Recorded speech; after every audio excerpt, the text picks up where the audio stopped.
квашеный капуста дайындаймыз. Ол үшін бізге бір капуста, сәбіз ғана қажет. Осылай әдемілеп жіңішкелеп турап аламыз. Капустамызды бөліктерге бөліп, денсаулыққа өте пайдалы, жеп жүрген кісілер біледі. Сәбізді теркадан өткіземіз. Егерде сәбізіміз ұзын болып жатса, ортасынан бөлеміз. Осылай жақсылап бөліп, тұз, қара бұрыш, қызыл бұрыш саласыздар.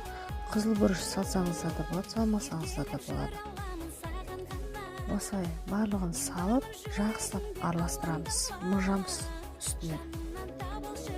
Суы шығу керек.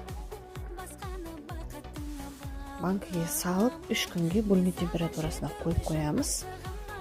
Одан кейін холодильникке салып пайдалана береміз.